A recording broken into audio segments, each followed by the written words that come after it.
오늘은 요한복음 21장 1절로 14절 말씀 가지고 티베리아스 바다로 돌아간 제자, 이런 주제로 말씀을 나누겠습니다. 드디어 이제 요한복음 21장에 도달했습니다. 다음 주면 요한복음이 마무리가 됩니다. 오늘은 그 전반부로서 티베리아스 바다, 일반적으로는 티베리아 바다라 이렇게 되어 있죠. 티베리아 바다가로 다시 돌아간 제자 삶, 그 숫자는 7명입니다. 11제자 삶 중에 이스카론 유다스를 빼고 11제자 삶 중에서 7이니까 4명이 지금 합류를 하지 않았어요. 첫 번째로 요한복음 21장 1절로 3절 티베리아스 바다로 돌아간 제자 삶. 1절 예수께서 이런 삶을 결합하여 티베리아스 바다에 접한 제자 삶에게 다시 자신을 드러내셨으니 이와 같이 드러내셨다. 그러니 이제 주제는 그런 거예요. 티베리아스 바닷가에 간 제자 삶에게 예수님께서 세 번째 그 모습을 드러내신 내용이에요. 오늘 얘기가. 그런데 어떻게 드러내셨느냐, 이렇게 드러내셨다 하고 이제 그 이하 1절에서 설명을 하고 2절부터 이제 상황이 설명이 됩니다. 티베리아스라는 그 바다, 티베리아 바닷가라고 하는 것은 어떻게 만들어진 그 지명인가? 티베리아스는 티베리오스라는 인명, 사람의 이름이죠. 티베리오스라는 사람의 이름에 의해서 그렇게 지명이 붙여진 거예요. 대개 건설자들이나 아니면 당시의 어떤 통치자들에 의하여 건설된 그러한 성들이나 도시들은 그 이름을 거기다 붙인 경우가 종종 있습니다.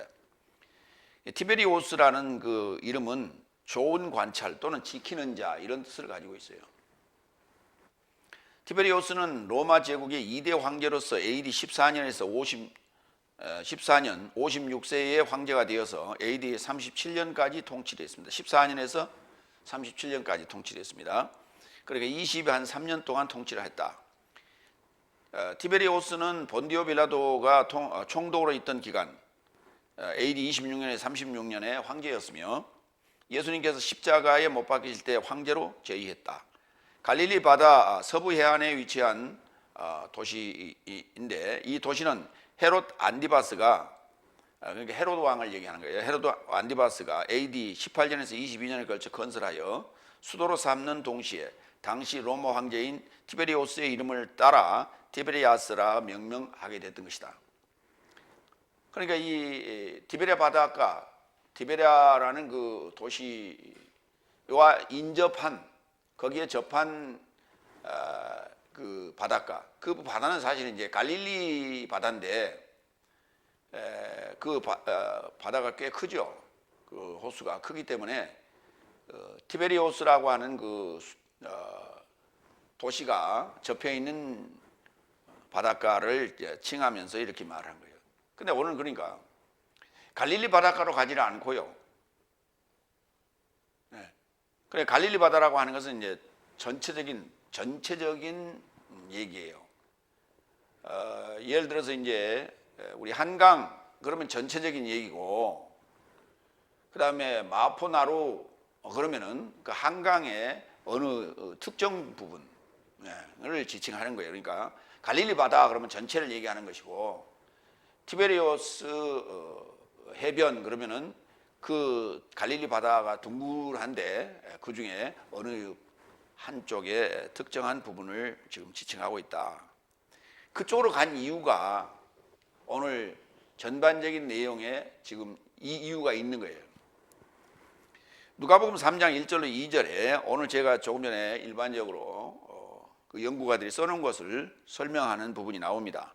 통치자 티베리오스 가이사르가 15째 해 안에 있고, 유대는 본티오스 빌라토스가 통치하고, 갈릴라이는 헤로데스가 분봉왕으로, 그의 형제 필리포스도 이루라이스와 트라코니티스 지방의 분봉왕으로, 루사니아는 아빌레네의 분봉왕으로, 안나스와 카이아파스가 대제사장에 접하니 하나님의 해설이 광야 안에 있는 자 가리아스의 아들 요한네스를 접하게 되었다.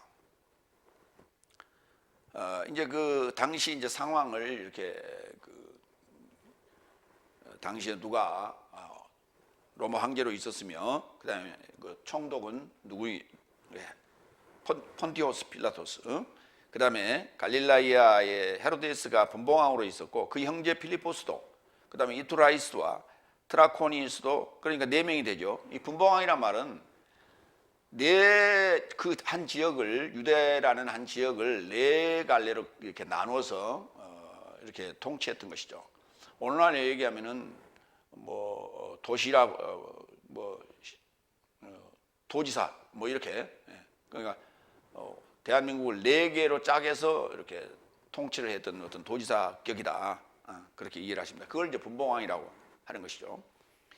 거기에 이제 그 티베리오스와 그다음에 폰티오스 필라토스와의 관계, 그다음에 헤로데스와의 관계들이 거기에 언급이 되어 있어요. 당시 동시대 사람들이라는 것이 언급이 되어 있습니다. 두 번째로 넘어갑니다. 두 번째 2절 시몬 페트로스와 디디모스라 불려지는 토마스와 갈릴라이아 카나 출신 나타나엘과 제베다이오스의 아들 삼과 그의 제자 삶에서 다른 두 삶이 같이 있더라 그랬어요.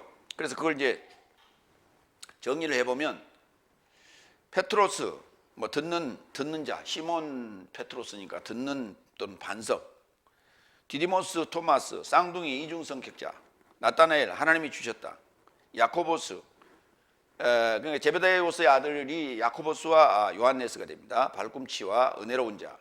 그다음에 나머지 이제 두 제자가 누구냐? 안드레아스와 필리포스예요. 왜냐 안드레아스와 필리포스는 베사이다 한 동네 출신이에요. 그렇게 해서 7명이 오늘 여기 티베리오스 바닷가로 내려가게 됩니다. 세 번째 3절 시몬 페트로스가 저 삶에게 말한다. 나는 물고기 잡으러 간다. 저 삶이 내 삶도 너와 함께 간다. 그리고 나가서 곧장 배에 이루고자 올라갔으나 그 밤 안에 아무것도 잡지 못했다. 그러니까 지금 예수님께서 부활하시고 나서 막달라 마리아에게 갈릴리로 가라. 갈릴리에서 맞아. 그러니까 갈릴리에 그들이 머물다가 지금 티베리오스 바닷가로 고기 잡으러 갔다는 얘기예요. 그럼 고기 잡으러 갔다는 얘기는 무슨 말입니까? 이거 먹을 것이 없어서 고기를 잡으러 갔다는 얘기입니까? 아니면은 지금까지 6째 날 훈련을 받고 나서 다시 5째 날로 돌아갔다는 얘기입니까? 후자입니다. 지금 예수님을 만났던 곳이죠. 그곳이 갈릴리 바다가. 거기에서 고기를 낚는 자들을 사람 낚는 어부가 되게 하겠노라고 예수님께서 제자들을 택하실 때 그렇게 말씀을 하셨어요. 근데 다시 고기를 잡으러 갔다.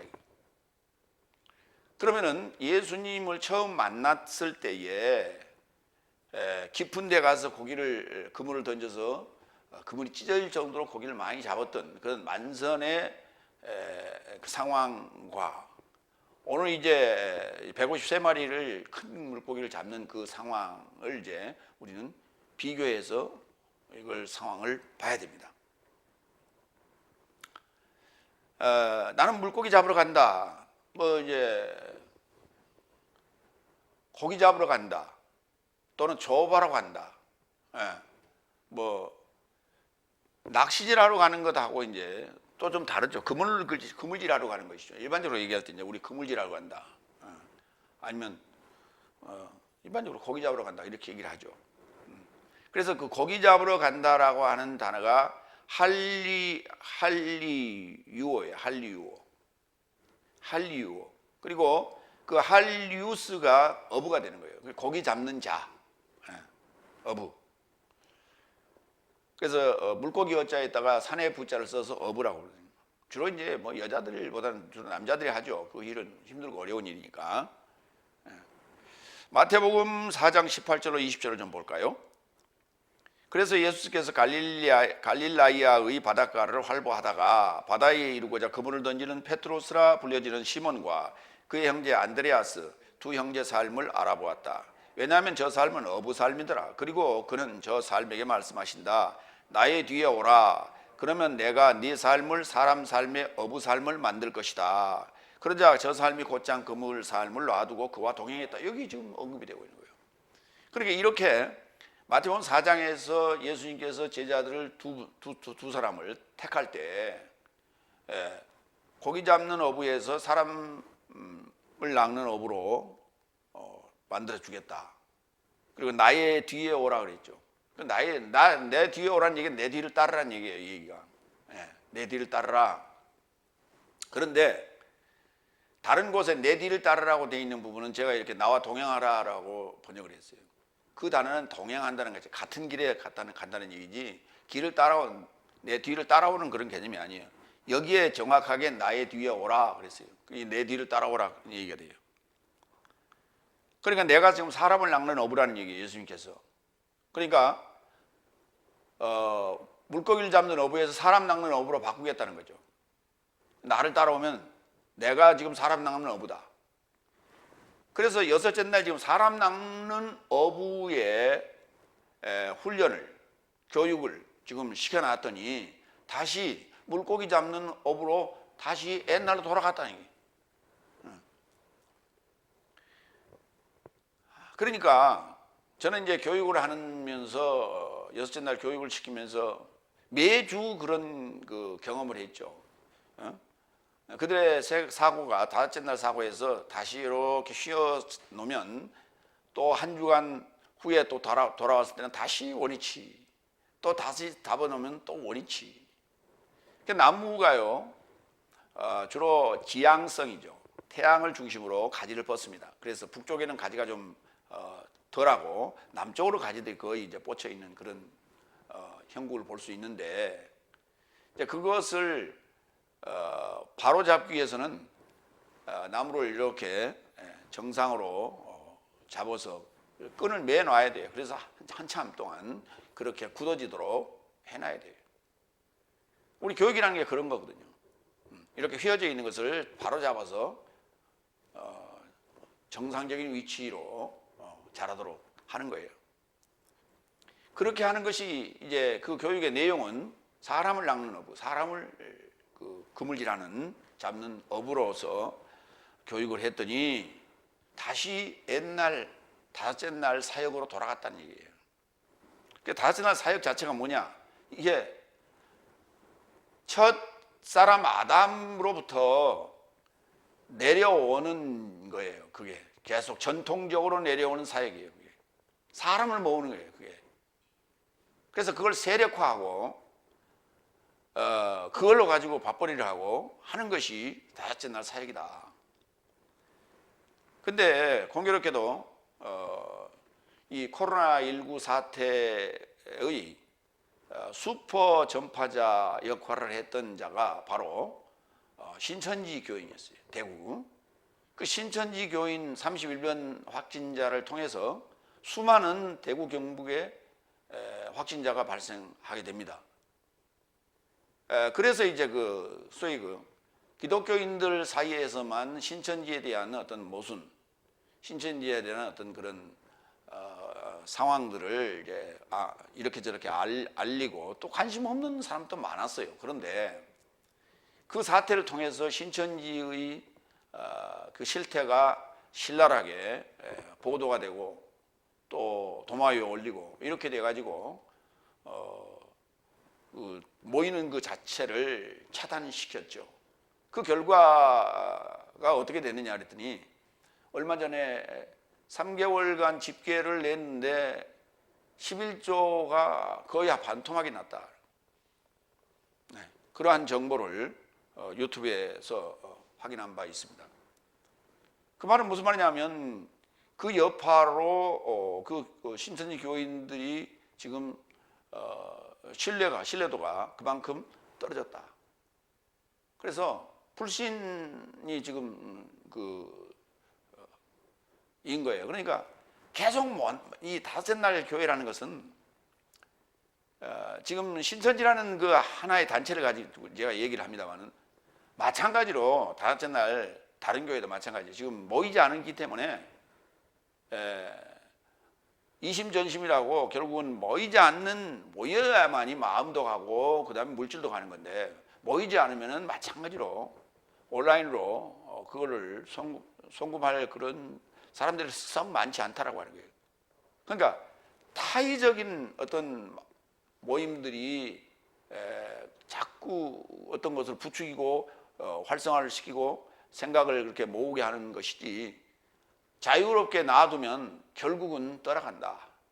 이게 다섯째 날의 상황이에요. 그럼 여섯째 날이라는 게 뭐예요? 여섯째 날 교육, 일곱째 날을 살 수 있다고 하는 것은 스스로가 할 수 있는 거예요. 보이지 않아도, 누가 강요하지 않아도, 누가 감시하지 않아도 하는 거예요. 오늘 지금 여기 티베리아스라는 말이 뭐예요? 지켜본다, 감시한다는 얘기 아니에요. 그러니까 예수님께서 여섯째 날 동안은 예수님이 제자들이 감시자 역할을 했다고 생각하는 거예요. 제자들 입장에서는. 그런데 그분이 갑자기 돌아가셨단 말이에요. 그리고 부활한 자가 나타났어요. 두 번이나 만났어요. 그럼에도 불구하고 지금 디베레 바닷가로 다시 갑니다. 감시자, 지키는 자 안에 스스로 들어가는 거예요. 그러니까 누군가가 감시해 주지 않으면 다섯째 날 삶은 허전한 거예요. 그래서 어떤 집단 속에 들어가야 되고 누구의 감시자 안에 들어가야 돼요. 이게 다섯째 날의 생리다. 그래서 자유자를 만들어주는 것이 여섯째 날 교육인데 예수님께서 그러면 두 번 나타나시고 오늘 세 번째 나타나시는데 어디 가 계세요? 그 예수님은 그들의 마음 안에 계시는 거예요. 마음 안에 지금 부활하셨고 마음 안에 계시는데 그들의 생각의 상태가 지금 이런 상태예요. 우리나라 속담에 이런 말이죠. 가다가 아니 가면 아니 간만 못하다. 오늘 지금 제자들이 여기 7명, 나머지 4사람도 이제 합류하지 않았습니다만은 아마 같은 생각이었을 거예요. 왜냐하면 어부들이 아니었기 때문에 그 4사람이 빠졌을 뿐이에요. 그래서 가다가 아니 가면 아니 간만 못하다. 어떤 이는 이렇게 했을 때 가다가 아니 가면 간 만큼 이익이다 그러는데 가다가 아니 가면 간 만큼 손해예요. 사실은. 왜? 시간 버렸죠. 돈 버렸죠. 에너지 썼죠. 신용 잃었죠. 그러니까 그동안에 헛수고했다는 얘기가 되는 거예요. 얻은 것도 있겠죠. 경험이라는 것을 얻었겠죠. 그러나 완벽한 경험이 아니라는 거예요. 두 번째로 갑니다. 요한복음 21장 4절로 10절 해변을 찾으신 예수스. 그러니까 예수께서 해변을 찾아가는 것이 아니라 해변의 상황에서 이 상황에서 다섯째 날로 다시 돌아간 그 상황에 예수님은 또 그 모습을 드러낸 거예요. 짱 하고 나타나신 게 아니라니까. 이 파네로스란 단어가요 드러낸다는 거예요. 안에 계세요. 안에 계시는데 그 모습을 보이지 않는 거예요 지금. 그랬다가 보이는 거예요 지금. 우리가 좀 북쪽에 있는 해변에 가면은 뭡니까? 바닷속에 잠겨 있는 뭐가 있어요?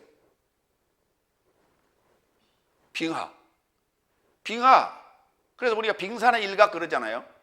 그러니까 뭐 이렇게 바다 위에 뾰족하게 잠깐 나와 있는데 이렇게 나와 있는 것은 빙산의 일각이라는 거예요. 이 빙하라는 그 큰 덩어리에 일부분만 이렇게 떠 있는 거예요. 근데 그것이 때로는 이렇게 잠겨 있을 때도 있다는 거예요. 근데 그 모습을 드러낸 것이 일부분이에요. 빙산의 일각이에요. 그래서 그 모습이 드러났다? 안 왔다? 드러났다. 되게 물개나 곰 같은 것들이 그렇잖아요. 이게 숨을 쉬어야 되니까 물 위로 잠시 올라오잖아요. 고래 같은 것도. 그래서 그 안에 있는 거예요. 있는데 그 모습을 드러낸 거예요. 이렇게 드러냈다. 또 안 보였다. 드러냈다. 나타났다 안 나타났다. 나타났다 안 나타났잖아요. 나타났다 안 나타났다는 얘기는 그게 보였다 안 보였다 하고 다른 거예요.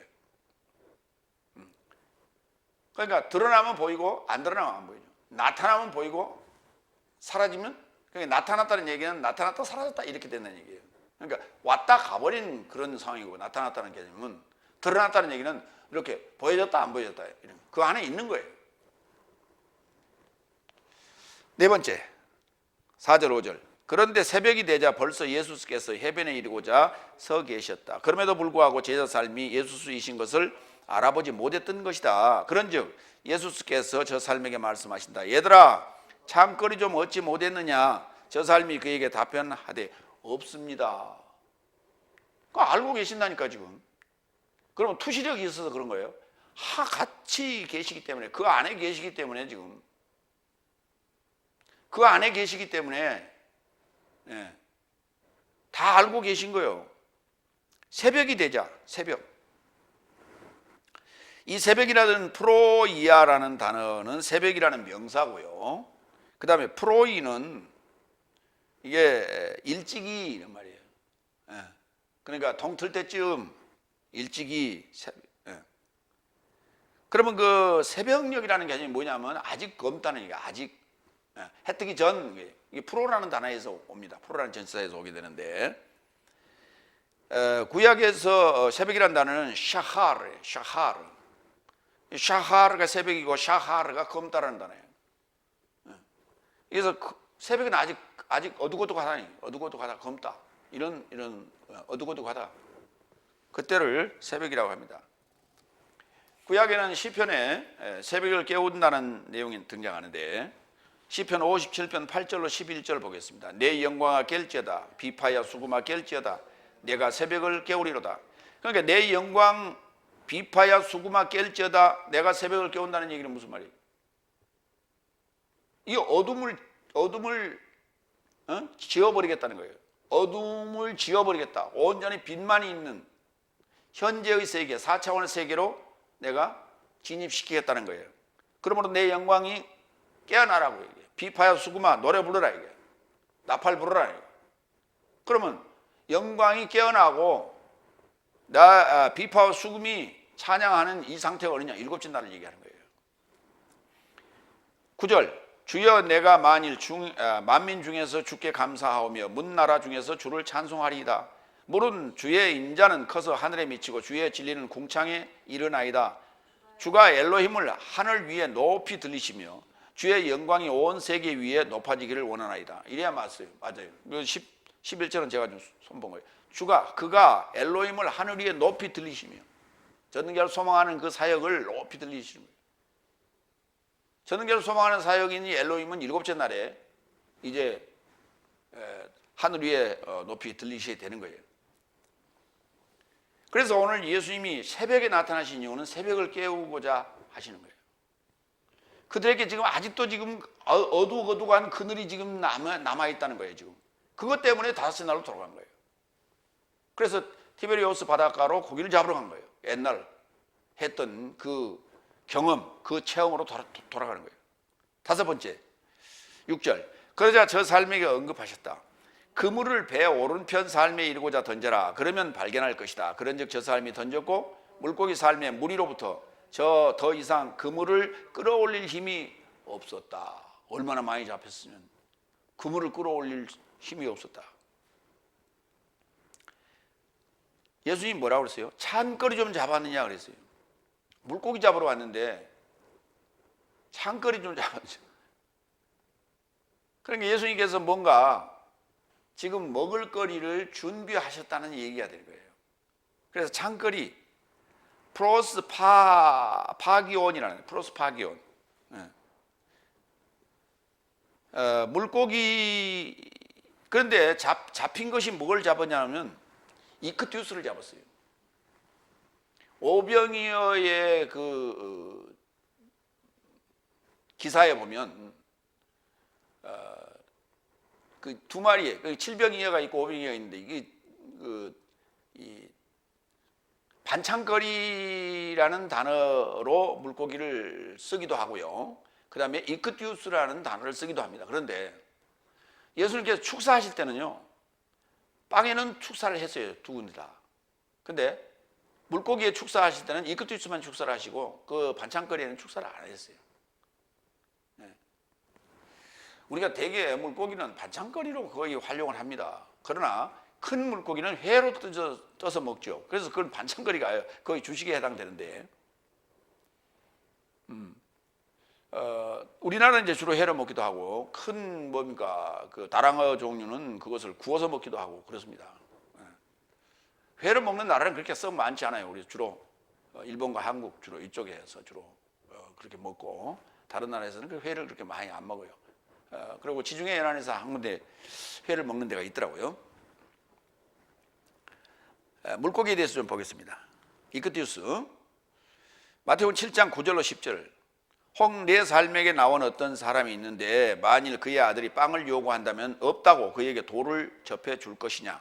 또한 물고기 이크티우스를 요구한다면 없다고 뱀을 줄 것이냐.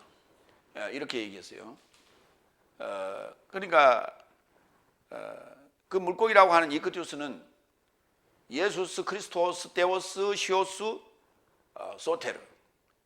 예수스 크리스토스는 하나님의 아들 구원자이시다라는 단어의 첫 단어를 이렇게 모아놓은 것이 이크티우스예요. 그걸 이제 우리가 물고기라고 하는데, 그러니까 그 물고기가 결국 이제 변하면 하나님의 아들이 된다는 얘기예요. 마태복음 15장 36절. 7병이어 얘기네요. 그리고 7빵과 물고기 이크티우스 삶을 취하여 감사하시고 떼어 그의 제자 삶에게 주시자. 제자 삶이 무리 삶에게 떼어 주었다. 그때 그러니까 창거리에 해당되는 반창거리에 해당되는 것은 축사를 안 하십니다. 고린도전서 15장 38절로 40절을 볼까요? 하나님께서는 그가 원하는 대로 저 삶에게 몸을 주시되 종자 각자에게 그 자신의 몸을 주신다. 모든 육체는 같은 육체가 아니요 오히려 사람의 육체가 다르고 짐승의 육체가 다르고 새의 육체가 다르며 물고기 육체가 다르다. 자, 여기 39절 요 육체라고 하는 이러한 그 소위 사람 그리고 육해공, 바다와 육지와 하늘, 여기에 그 짐승과 새와 물고기의 육체, 여기에 자신의 몸을 주신다 그랬죠. 그러니까 이크티우스에도 자신의 몸을 주시면 하나님의 아들로 바뀐다고요. 짐승도 자신의 몸을, 예수스의 자신의 몸을 떡으로 주시면 하나님의 아들로 바뀐다고요. 새도 하나님의 아들로 바뀐단 말이에요. 40절. 하늘에 접한 몸의 삶과 땅에 접한 몸 삶이 다르다. 더욱이 하늘에 접한 삶의 영광이 별도이고 땅에 접한 삶의 영광이 별도이다. 하늘에 접한 삶도 사탄의 삶이 있고 하나님의 삶이 있고, 고린도전서 15장은 부활장이에요. 그래서 육으로 심고 영으로 사는 이야기, 육체로 심고 영으로 사는 그런 내용으로 지금 언급을 하는 과정에서 이 부분이 나옵니다. 그때 여기 물고기라는 단어가 등장을 해요. 그 물고기가 그냥 우리가 그냥 아는 모든 물고기, 어류 이렇게 지금 얘기되는 게 아니란 말이에요. 이크티우스를 지금 얘기하고 있다. 여섯 번째 8절, 7절 8절. 그런즉 예수께서 사랑하시던 그의 제자가 페트로스에게 말한다. 주님이시다. 그런즉 시몬 페트로스가 주님이란 것을 듣고 벗고 있던 겉옷을 둘러매고 바다에 이르고자 자신을 던졌다. 그러나 다른 제자 삶은 작은 배로 왔다. 왜냐하면 육지로부터 멀지 않더라. 오히려 200규빗 떨어진 만큼 물고기 삶의 그물을 끈다. 그러니까 물고기가 지금 이크투스가 지금 그물에 있는데 나머지 6명은 그거를 작은 배에 옮겨 타고 끌고 지금 왔고, 페트로스는 거기서 그저 자명질해서 다이빙해서 예수님을 향해서 먼저 육지로 올라왔다, 그런 얘기예요. 이 페트로스라는 단어가 반석이라고 그랬죠. 그러니까 반석이 지금 중심을 딱 잡고 있어야 되는데 반석이 벌써 움직였어요. 반석이 이같이 속히 행동했다라고 하는 것은 살아있다 아직은. 그래서 이제 옆에 사람들이 이렇게 얘기했죠. 살아있네. 그렇게 얘기할 거예요. 살아있다는 증거예요. 벗고 있던 것을 급하게 둘러매고 입을 지금 상황이 아니에요. 걸치고 할 상황이 아니에요. 그러니까 A는 차려야 될 거 아닐까요. 그래서 겉옷으로 그냥 둘러매고 묶고, 그리고 바다에 풍덩 뛰어들었죠. 나머지 작은 배로 그물을 끌고 200규빗을 오게 됩니다. 200규빗이라는 말이 이제 우리 개혁 성경에는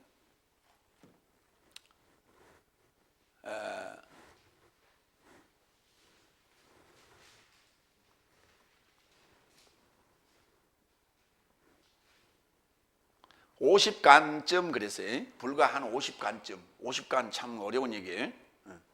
이게 200규빗인데 200규빗을 계산상으로 따지면 한 100m쯤 됩니다. 50cm 계산해서. 그런데 200이란 말은 탈바꿈하여서 나온다는 얘기고 규빗이라는 뜻은 어미를 소망한다는 얘기예요. 그러니까 탈바꿈하여 회개하고 반성하고 그런 마음으로 변화되어서 그 변화되어 오는 과정을 그걸 200규빗으로 좀 계산했어요.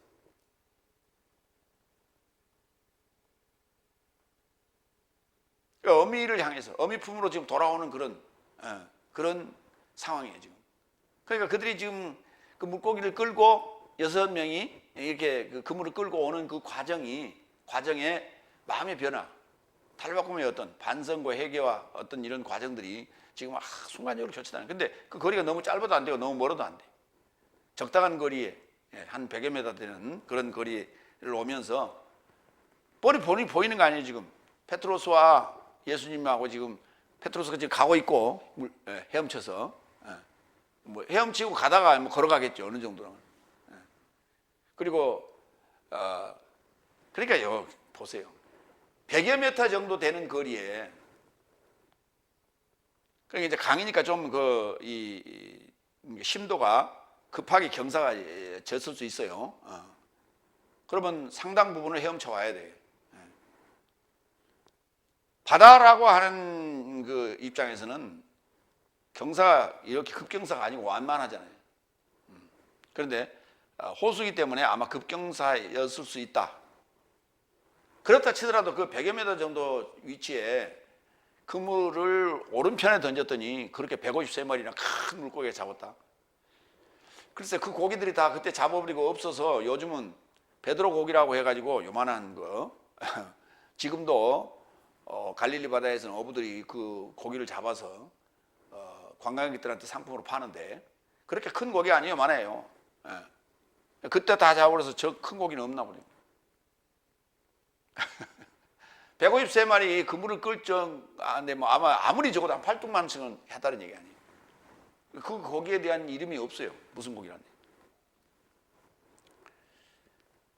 그러한 마음으로 지금 그들이 나오는 그런 그 상황을 200규빗으로 묘사해 놨어요. 7번째 9절 10절. 그런즉 저 삶이 육지에 올라왔을 즈음에 놓여있는 숯불과 접해 놓여있는 생선과 빵을 본다. 예수께서 저 삶에게 말씀하신다. 지금 잡은 생선 삶으로부터 가져와라. 이때 빵은 보리빵이에요. 누룩이 들은지 안 들은지는 정확하게 모르겠어요. 그러나 딱딱하니까 그걸 바로 먹기는 뭐하니까 지금 숯불 위에 올려서 데우고 있는 거예요. 요즘 우리가 그 빵집에서 사는 그런 어떤 달콤하고 안에 슈크림이 들어있는 그런 걸로 계산하시면 안 돼. 그거 숯불 위에 올려놨다가는 다 터져버립니다. 그러니까 따뜻하게 좀 양표를 구우면 얼마나 빵이 고소해요. 여기 이제 숯불이라는 단어를 좀 보겠습니다. 숯불이라는 단어가 이 본문에는 안트라키아라는 단어를 써서 여성명사예요. 여성명사를 썼는데 이 단어는 18장에 한 번 나오고 그 다음에 21장에 한 번 나옵니다. 요한복음. 페트로스가 예수님 그 가야바의 뜰에 잡혀갔을 때 그 문에 들어와서 그 마당 앞에 그 모닥불 피워놨을 때 그 숯불이에요. 그 단어가 바로 안트라키아라는 단어예요. 근데 요 두 군데 나옵니다. 그러면 남성 명사를 한번 볼까요? 안트락스. 로마서 12장 20절로 21절이에요. 그런즉 네 원수가 굶주리거든 먹이고 목말라 하거든 마시게 하라. 왜냐하면 이것을 행하여 네가 불 지핀 숯을 그 머리 위에 쌓을 것이다. 악에 속하여 이기지 말고 오히려 선한 것 안에서 악을 이기라. 오늘 예수님께서 내가 수없이 3년 동안을 교육하고 3년 반 동안을 교육하고 또 수없이 갈릴리에서부터 유다까지 올라오는 예루살렘까지 올라올 때 3일 후에 내가 부활할 것을 수없이 얘기했어요. 그런데 부활하신 주님을 2번 만났어요. 베드로 그리고 요한네스 무덤에 가서 확인했어요. 예수님이 안 보이는 걸 확인했어요. 토마스가 의심한 후에 토마스가 참석했을 때 예수님 2번째 나타나셨어요.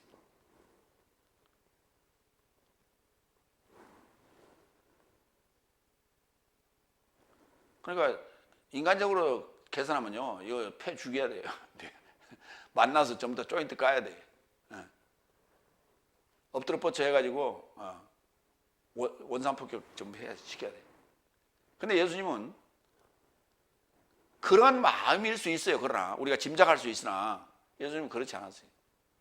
빵과 고기를 가져와있어요.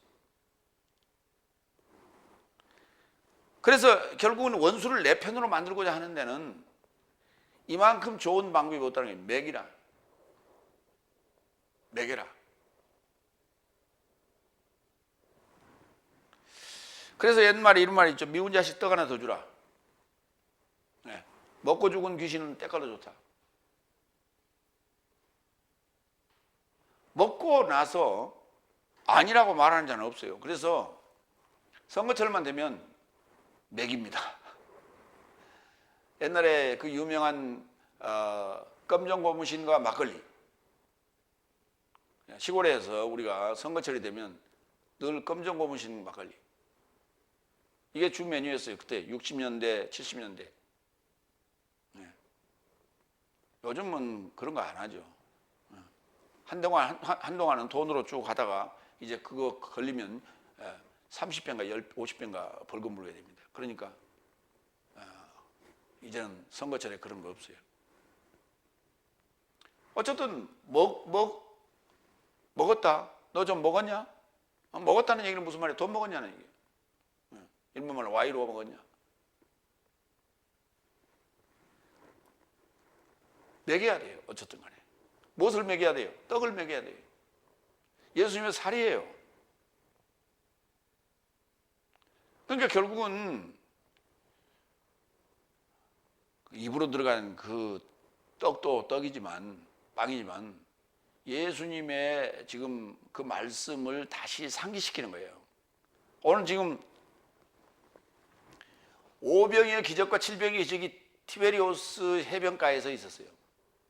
근데 그곳에서 또 오늘도 만나는 거예요. 예수님께서 또 거기에 떡과 그리고 빵과 그 생선을 물고기를 가져갑니다. 거기서 그러니까 5병의 기적과 7병의 기적이 다시 상기되는 거예요.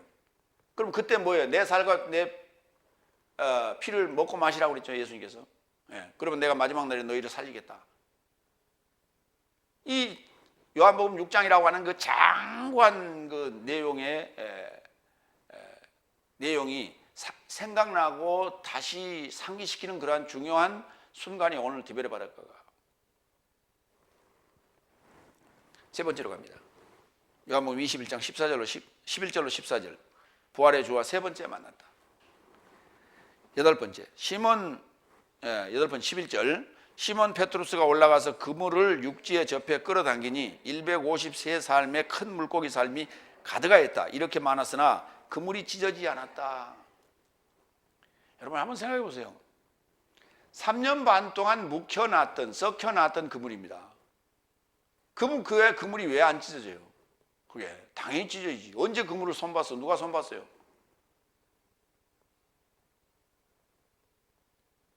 찢어져야 될 그물이 안 찢어졌다고 얘기해요. 그러면 3년 반 동안에 그들은 뭘 준비했다는 얘기예요?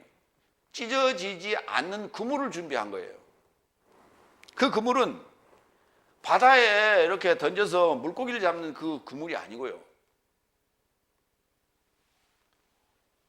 하나님의 말씀으로 연결된 소식으로 짜놓은 그 그물이에요. 성경은 그물과 같은 거예요. 왜? 우리가 잡아야 되기 때문에 그물로 잡는 거예요. 낚시질로 잡는 게 아니라 그물로 잡는 거예요. 그러니까 내가 가지고 있는 그물을 우리가 옷이나 그물 같은 걸 우리가 만들 때 직조한다 그래요. 직조. 짠다. 한문으로는 직조. 그러면 그렇게 짜여진 것을 뭐라고 그래요? 우리는 조직이라고 그러죠. 조직. 그래서 그 짜여진 조직을, 그 내용이 신학이란 말이에요. 그러니까 그걸 우리가 조직 신학이라고 그러는 거예요. 그럼 조직 신학이란 말이 무슨 말이냐? 교리예요, 그게. 그러니까 교리적으로 구원론이, 신론이 완벽하게 정립되어 있다는 얘기예요. 네. 그렇게 됐을 때 그 그물은 찢어지지 않습니다. 그리고 큰 물고기를 잡을 수가 있어요.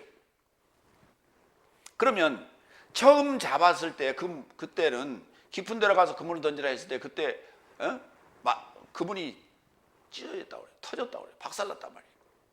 그럼 다섯째 날 조직신학은 박살날 수밖에 없다는 거예요. 그러니까 박살났다라고 하는 것이, 박살났기 때문에 그들이 그 잡힌 물고기가 수룩 나갔어요. 그 수룩 나갔는데 어디로 나갔냐? 신천지로 나갔어요. 근데 거기 그 조직도, 그 그물도 시원찮아요. 그래서 코로나19가 탁 닥치니까 그것도 와르르 지금 무너지고 있어요.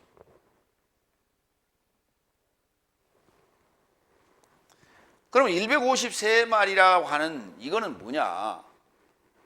그걸 어떻게 이해해야 되냐? 100, 거기서 나왔다는 얘기예요. 어디서 나와요? 다섯째 날에서 나와야죠. 55, 펜타곤, 예, 히브리어는 하마시 강하다는 얘기예요. 강하다. 거기서 나와서 강하고, 그 다음에 10, 부하는, 그리고 셋, 강화됐다는 얘기예요. 부하고 강화되어 나온 큰 물고기 이크티우스. 삶이 가득하게 잡혔으나 그물이 찢어지지 않았다는 것은 제자 삶의 마음 자세가 바다로부터 나오며 강하고 부하게 강화되었다는 것이에요.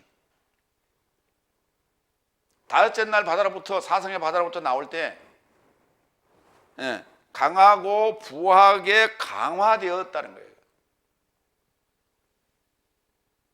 그 마음의 상태를 지금 얘기하는 것이지, 153마리 잡아가지고 그거 팔아가지고 무슨 그들 앞으로 사역의 노잣돈이나 아니면 재정의 보탬이 되라고 그걸 잡게 한 거 아니에요. 그 153마리 잡아가지고 어떻게 했다는 얘기가 안 나오잖아요. 그러니까 153마리를 잡았는데 이크투스를, 왜 예수님께서는 그 창거리 좀 가져오라고 그래요? 그럼 더불어 창거리도 그러면 같이 잡혔다는 얘기입니까?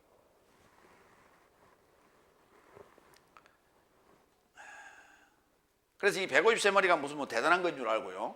대단하긴 대단하죠. 그게 마음의 상태, 여섯째 날 예수를 배반하는 지금 이 불신의 어떤 상황에서 다시 확인하고 되돌아서는 그 마음의 상태를 기록해 놓은 것이에요. 153마리가. 근데 그 153이란 그 숫자에 사람들은 굉장히 민감해요. 그래서 왜 볼펜 있죠? 모나미 볼펜. 거기에 153이라고 써 있어요. 그게 지금 성경에 요한복음 21장에 나오는 그 153마리를 뜻하는 거예요. 그런가 하면 또 상호, 간판, 에도 보니까 153 등등 이렇게 많이 있더라고요. 여기 구로동에도 가니까 하나 있대. 153. 누가복음 5장 4절로 6절을 볼까요? 예수님 처음 만났을 때 깊은 데로 가서 그물을 던져라 해서 그때 상황을 좀 보겠습니다. 선포하시다 멈추시자마자 시몬을 향하여 언급하시되 기품에 이르고자 저어가서 고기잡이에 이르고자 네 삶의 그물 삶을 내리라. 그리고 시몬이 답변하여 그에게 언급하되 선구자여 내 삶이 밤의 전체로 인하여 수고하였으되 하나도 잡지 못했습니다. 그러나 당신의 해설에 접하여 내가 그물을 내릴 것입니다. 그리고 이를 행하였더니 물고기의 많은 양을 에워싸서 그의 그물이 찢어지더라. 여기 보세요. 예수님께서 해설했다는 게 해설, 흐레마. 중성명사인 흐레마를 하셔서 그 흐레마에 접하여 내가 그물을 내리겠습니다. 그 자기 그물이에요. 자기의 상태예요. 자기의 조직신학이라고. 그랬더니 어디로 갔어요? 깊은 데로요. 그러면 그 전에 어디 가서 잡았다는 얘기예요? 늘 얕은 데 가서 잡았다는 얘기 아니에요. 깊은 데 가서. 깊음에 이르고자 가서 던졌어요. 그랬더니 물고기 양이 얼마나 많은지 그물이 찢어졌어요. 잘 감당할 수 없다고. 준비되지 않는 그릇이었죠. 준비되지 않은 그릇. 그래서 예수님이 이랬어요. 생포도주는 새 부대, 새 포대에 담으라고. 새 부대 또는 새 포대에 담아야 그 부대가 터지지 않습니다. 그러면 그 새 부대에 해당되는 것이 오늘 지금 터지지 않는 그물이에요. 터지지 않는 그물이 지금 준비됐어요. 그래서 그러니까 153마리가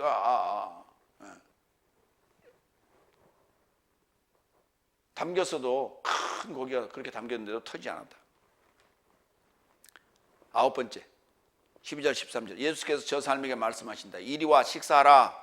그러나 제자 삶이 주님이신 줄 알아본 것이기 때문에 당신이 누구십니까? 라고 아무도 확인할 용기가 없더라. 그런즉 예수께서 오셔서 빵을 취하여 저 사람에게 주시고 생선도 그같이 주신다 할 때 이 생선이란 단어는 옵사리온이에요.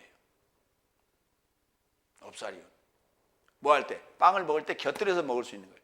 그러니까 오병이어 기적을 할 때 그 5개의 보리빵과 그 다음에 2마리의 그 반찬거리 곁들여서 먹을 수 있는 그 반찬거리를 지금 가지고 왔던 것이죠. 그 어린아이가. 그러니까 오늘 여기 잡은 것은 지금 이크투스가 잡혔어요. 153마리 이크투스가 잡혔는데 예수님께서는 지금 뭘 줬다고요?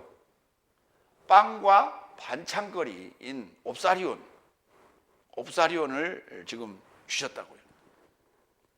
그러니까 베드로야 뭐 지금 급한 마음에 뛰어나왔어요. 요한네스와 그 다음에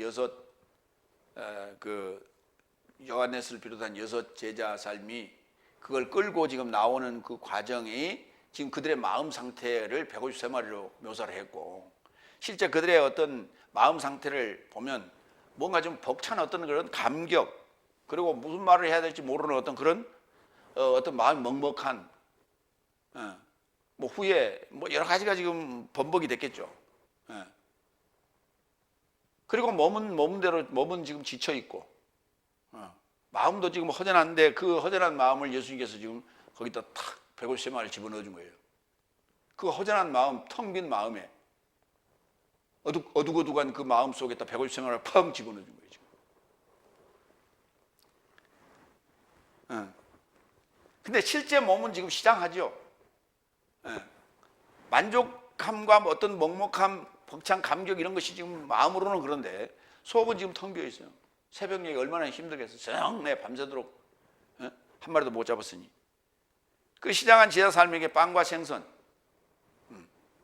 이걸 주시는데 그걸 보는 순간 뭐가 떠올랐어요? 5병의 기사 그리고 7병의 기사가 그들에게는 떠오르지 않겠어요? 그러면서 말이 필요 없는 거예요. 더 이상 내가 너희들한테 했던 이야기 기억 안 나니 뭐 할 필요가 없어요. 그래서 예수님께서 제 아들을 교육하는 이런 장면들은 시청각 교육이었다. 시청각 교육이었어요.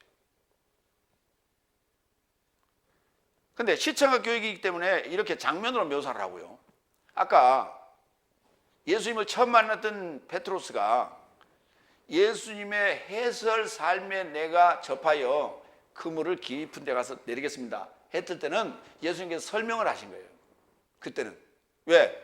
처음 만났으니 시청각 교육을 할 수가 없잖아요. 시청각 교육이라고 하는 것은 이미 보여주는 장면이나 다른 상대를 만났을 때 그 장면, 그 시청각 교육이에요. 아니면 재교육. 오늘 이 장면은 지금 재교육입니다. 재방향입니다. 그때는 말이 필요 없는 거예요. 그 내용은 이런 것이죠. 요한복음 6장 8절로 13절. 그의 제자 중 하나인 시몬 베드로스의 형제 안드레아스가 그에게 말한다. 여기 안에 한 아이가 있는데 저가 5 보리빵 삶과 2 물고기 삶을, 이 옵사리온이에요, 가졌습니다. 오히려 이것이 저 많은 삶에 이르는 무엇입니까? 저 많은 삶이 있는데 한 300데나리온 필요하면 빵을 사올 수가 있는데 이것 가지고 어떻게 하겠습니까? 그 말이에요. 10절. 그러자 예수께서 언급하셨다. 사람 삶을 않도록 행하라. 그래서 장소 안에 풀이 많이 있더라. 그런즉 장정 5,000삼 가량 수요를 안쳤다. 여기 5,000이라는 단어도 여기 또 그 본성이 강한 것들이 요소들이에요. 그런 상황이. 그러니까 5째 나라를 지금 지칭하고 있는 거예요. 그러자 예수께서 빵을 취하여 감사하시고 제자 삶에게 나눠주셨다. 그러자 제자 삶이 기댄 삶에게 똑같이 나눠주었고 물고기 삶도 저 삶이 원하더라. 그러니까 물고기 삶에는, 이 옵사리온에는 축사를 안 했어요. 12절. 그래서 저 삶이 채워지게 된 만큼 그의 제자 삶에게 말씀하신다. 어떤 것도 멸망하지 않도록 넘친 조각 삶을 모아라. 그런즉 모았고 5 보리빵 삶에서 소비한 삶에게 넘친 조각으로 12바구니 삶을 채웠다. 12바구니가 결국 12 제자 삶 아니에요.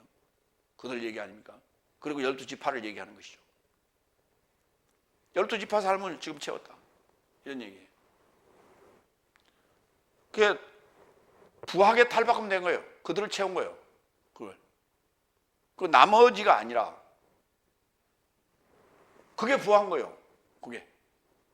탈바꿈된 부한 거예요. 그게. 12바 광주리가. 오늘 지금 예수님께서 5째 날을 대상으로, 너희는 6째 날이기 때문에 5째 날을 대상으로 너희가 그물질을 해야 된다. 그러나 찢어질 그물로는 안 된다. 찢어지지 않을 조직신학, 빵꾸나지 않을 조직신학 가지고 많이 가능하다.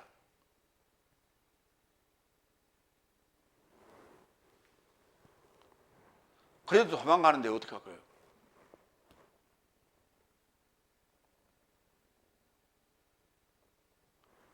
그러니까 잡는다는 개념이요. 도망가 버리는 자는 못 잡아요. 그물을 아무리 던져도 5,000마리가 지금 떼를 지어 다니는데 그걸 다 잡을 수 없어요. 반드시 일부는 도망가게 돼 있어요. 근데 그물 안에 들어온 자가 그물을 찢고 도망갈 수 있느냐의 문제지, 도망가는 자를 그물이 가서 잡는다는 개념은 아니에요. 잡힌 고기를 놓치느냐 안 놓치느냐, 그래도 도망가는 자들이 있어요. 근데 그 도망간 게 아니라 사실은 그거 죽은 거예요. 죽은 고기요. 그물 안에 들어오긴 들어왔는데 8째 날을 통과하지 못한다면 그건 죽은 고기예요. 그 쓸모없어요. 하나님은 그 고기를 원치 않습니다.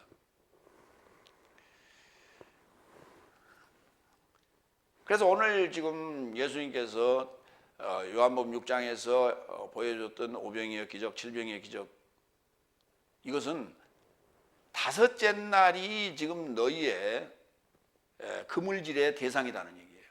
그래서 5병이라는 얘기를 쓰고요. 그 다음에 이크티오스 물고기라는 단어도 쓰고요. 그 다음에 5,000명이라는 얘기도 나오는 거예요. 다섯 오자가 나오는 거예요. 그 다섯 과의 관계들이에요.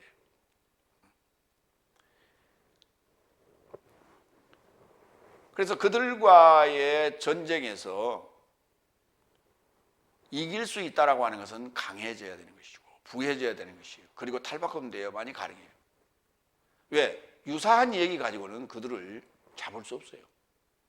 비슷한 교리 가지고는 잡을 수가 없어요. 뭔가 달라야 돼요. 그래서 다르지 않을 때는요, 속이는 거예요. 그 신천지는 지금 그 시험을 좀 보더라고요. 종종 시험을 보는데 시험지의 답안이 점점 바뀌고 있어요. 그것은 완벽한 조직된 교리가 아니에요. 부실한 거예요. 불완전한 거예요. 그러면 다섯째 날 교리는 그 말할 것도 없어요. 그럼에도 불구하고 그들은 고칠 의향도 고칠 실력도 없어요. 무슨 말이냐면 신학 박사들이 계속해서 배출된다는 것은 그들이 교리에 대해서 교리가 변함이 없다면 성경을 연구할 아무런 이유가 없는 거예요. 그리고 그 근거도 없는 거예요. 그럼에도 불구하고 성경을 연구했느라고, 성경을 탐구하고 연구했느라고 늘 신학 박사를 주잖아요.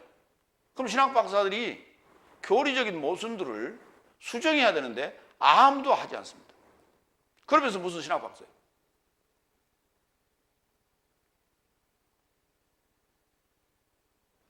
스스로 알고 있는 모순들이 있는데 그것에 대해서 아무도 손대지 않습니다. 삼일체, 인간을 못 푼다고 그래요. 그게 다섯째 날 교리예요. 구속사 설명하라 그랬더니 여태까지 수십 년 동안을 설명하다가, 수십 년이 아니죠, 수백 년 동안을 설명하다가 못했어요. 포기했어요. 그러면 신학 박사는 주렁주렁 달고 계속 나오고 앉았어요. 그거 어떻게 신학 박사예요? 뭘 연구했다는 거예요? 연구한 게 하나도 없어요. 그리고 달라진 것도 하나도 없고.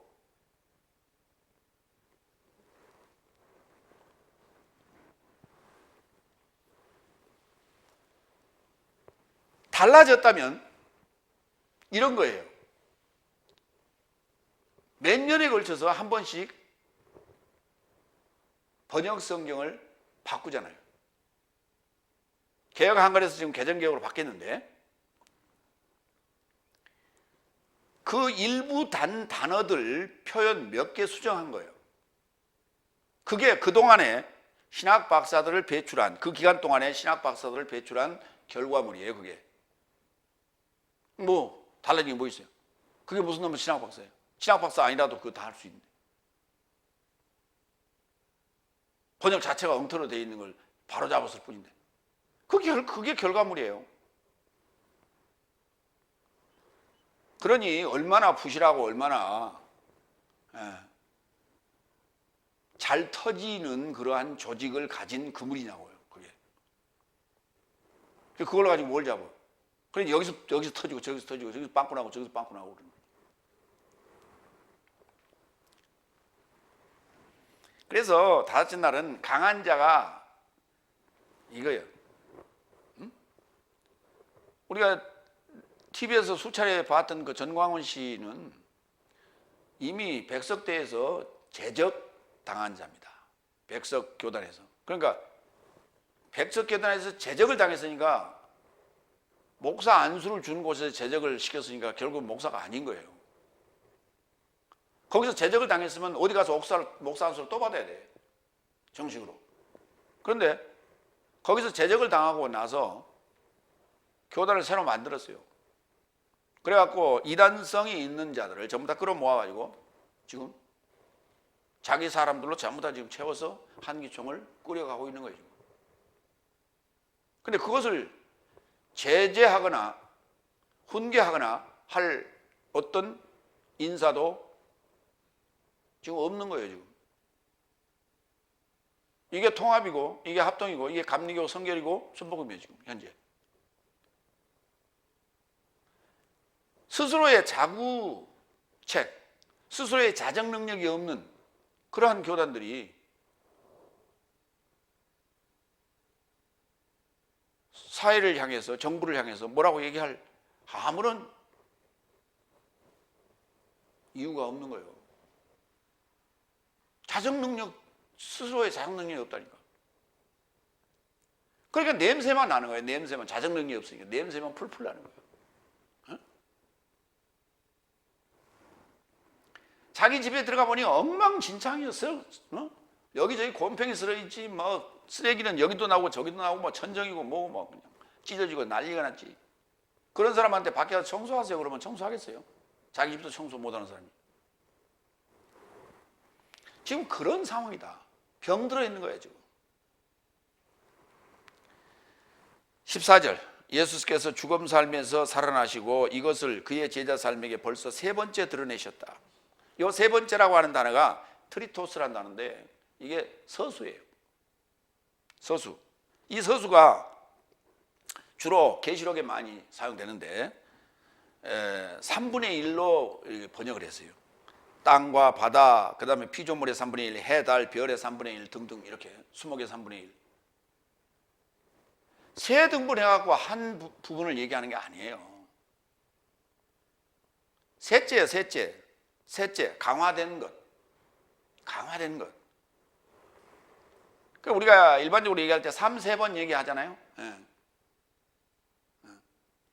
3~4번. 3~4번. 확인하고 또 확인하는 거예요. 그래서 강화되는 거예요. 그러니까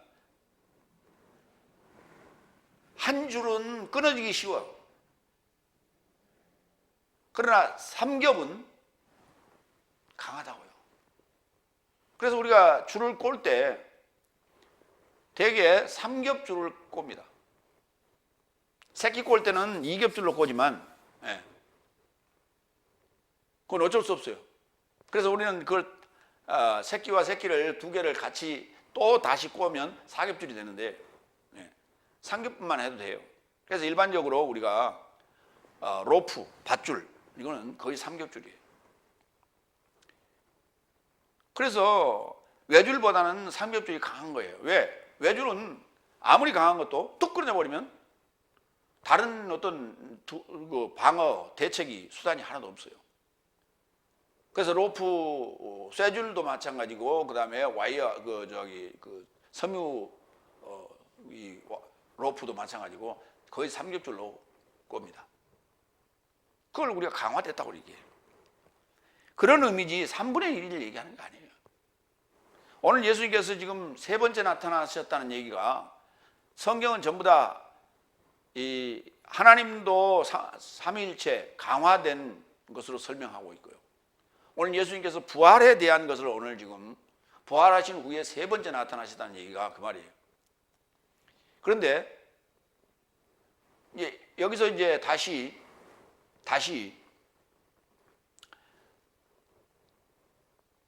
제 아들을 만나서 예루살렘을 떠나지 말고 아버지의 연통을 기다리라고 이제 말씀하시게 되는데, 그러면 그때는 네 번째 나타나셨냐? 이 말은 없어요. 다섯 번째 나타날 수도 있잖아요. 근데 그 말은 없어요, 성경에. 사도행전 1장에는 네 번째 나타났다 그래야 되는 거예요. 근데 그 말 없어요. 또 엠마오로 내려가는 제자들이 있지 않습니까? 그러니까 아마 두 사람은 엠마오로 내려갔는데 두 사람은 어디 가는지 모르겠어요. 네. 그러면 그 사람들이, 그러니까 엠마오로 내려가는 사람들을 만났을 때 그거는 몇 번째예요? 네 번째 아니에요, 사실은. 그들로 올 때는 세 번째가 되는 거고, 그러면 그들이 다시 돌아왔을 때 네 번째 아니에요. 11제자가 다 모였을 때가 네 번째가 되는 거예요. 그런 표현이 없어요. 그러니까 첫 번째, 두 번째, 세 번째는 그 상황이 나와요. 그러나 네 번째 상황도 있는데 네 번째란 말은 없다. 그래서 강화하기 위한 것인데 무엇을 강화하기 위한 예수님의 드러나심이냐? 부활이요. 그러니까 부활이라는 것이 이만큼 믿기가 어렵다는 거예요.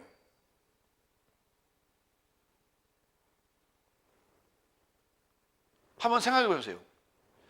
귀신적인 부활, 귀신으로 나타나가지고, 귀신으로 나타났다. 그걸 누가 믿겠어요? 그런데 예수님이 몸을 입고 나타났단 말이에요. 살갑뼈가 있다고 그런단 말이에요. 그거 만져봐라고 그런단 말이에요. 그러니 또 그걸 믿을 수도 없단 말이에요. 이게. 그러니까 기독교의 핵심은 부활인데 부활을 믿는다는 것이 이만큼 어렵다는 거예요. 2000년 전에 예수를 믿는 것은 쉬워요. 왜? 역사적인 증거들이 있기 때문에. 그래서 역사적 변증이 있기 때문에 그건 가능한데 예수님의 부활을 믿는다는 것은 굉장히 어려운 일이에요. 왜? 오늘 지금 제자들의 모습을 보면 그게 증명을 하고 있는 거예요. 그래서 이 부활을 믿는다는 것 자체가 굉장히 어려운 일인데 굉장히 중요한 것이라는 거예요. 그래서 부활을 이해하는 것이 고린도전서 15장에 한 장을 전체를 할애하고 있는 거예요. 사도 바울이. 그래서 부활은 한꺼번에 인류가 한꺼번에 어느 날 정해가지고 일어나는 게 아니라니. 자, 그렇게 일어난다고 지금 다섯째 날 조직신학 교리에서는 얘기하고 있어요. 부활론을 얘기합니다. 그러면 이미 죽은 자는, 믿다가 죽은 자는 어디가 있다는 얘기예요? 무덤 속에 있는 거예요? 아니면 극락에 있는 거예요? 극락은 아니겠지. 낙원에 있는 거예요? 낙원이 어딘데?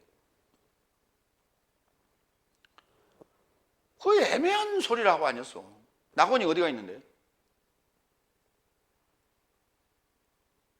자기는 알 수 없대. 그러면 셋째 하늘은 어디가 있는데? 그것도 알 수 없대. 알 수 없다면서 얘기를 해.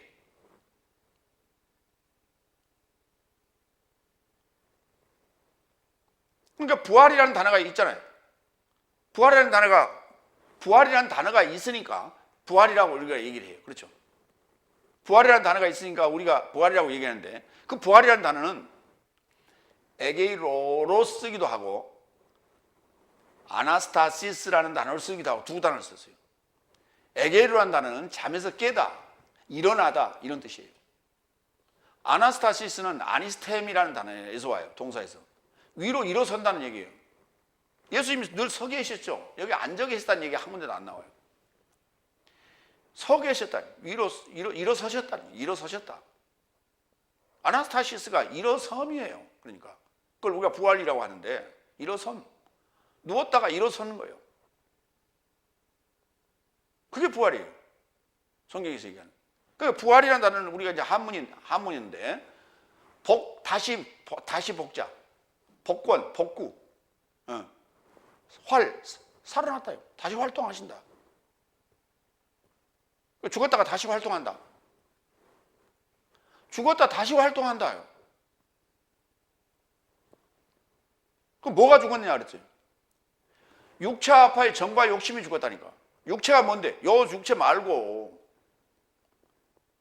사망의 생각이 죽었다고요. 사망의 생각이 죽었기 때문에 어둠이 사라졌다는 얘기예요. 그래서 늘 빛만 존재하는 거예요. 정과 욕심이 사라졌다니까요.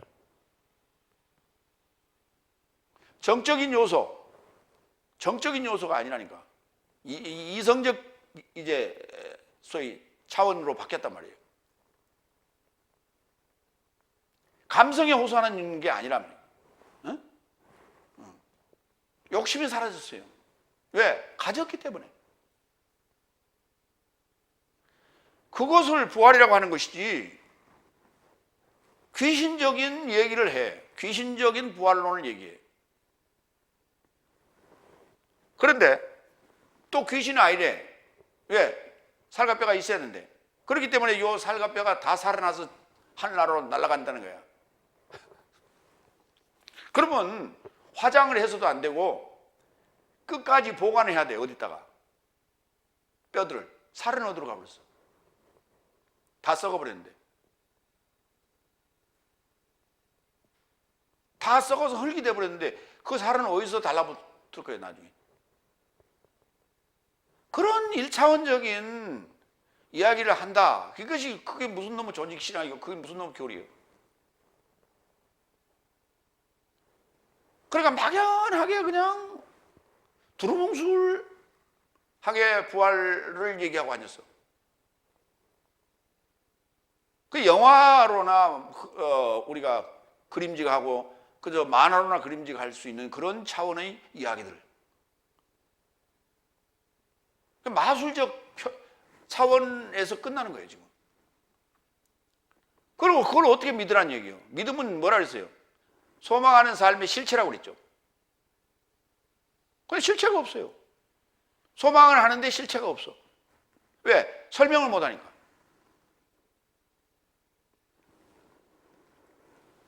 아니, 그러니까 더 쉽게 얘기해 볼까요? 제가 부활했다고 그러면 믿겠어요? 믿기 어렵다고요. 예수님이 부활했다고 그 모습을 보여줬는데도 지금 못 믿잖아요, 지금. 이 부활이라는 게 그만큼 어려운 거예요. 우리의 사고가 바뀌지 않으면 그만큼 어려운 거예요. 3년 반 동안을 제자들을 예수님이 교육했는데도 불구하고 그 사고가 바뀌지 않고 있어요, 지금. 이게.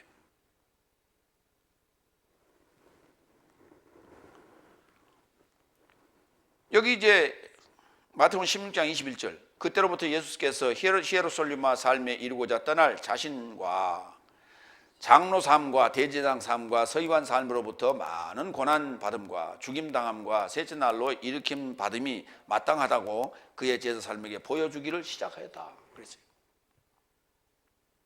여러 차례 이 말씀을 하셨어요. 근데 그냥 한 귀로 듣고 한 귀로 흘렸을 뿐이에요. 왜? 지금 다섯째 날 상황과 별로 다를 게 없어요. 그런데 예수님께서 부활론을 설명하실 때는 분명히 서기관 바리새인의 부활론과 다르게 설명하셨어요. 부활 시에는 장가도 아니하고 시집도 안 가고 하늘에 있는 천사와 방불하다. 같다 그랬어요. 일반이다. 그것을 설명하지를 못하는 거예요, 제대로. 그것을. 시집도 안 가고 장가도 안 가면 뭐예요?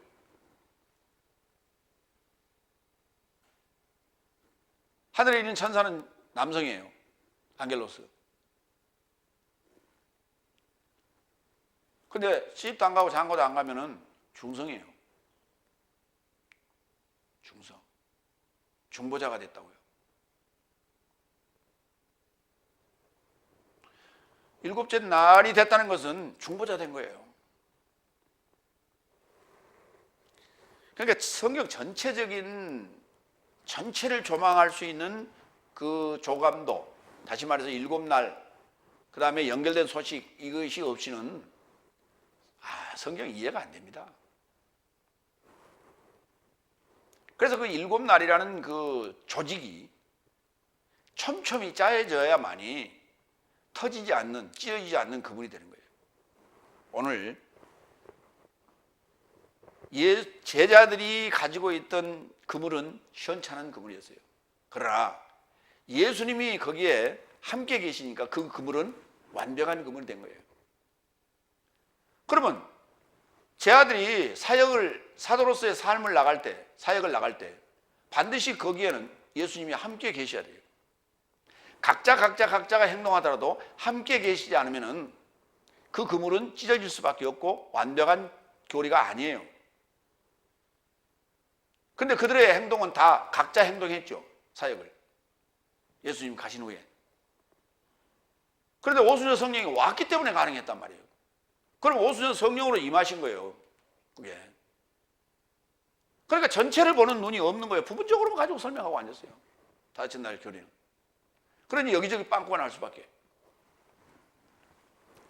마무리합니다.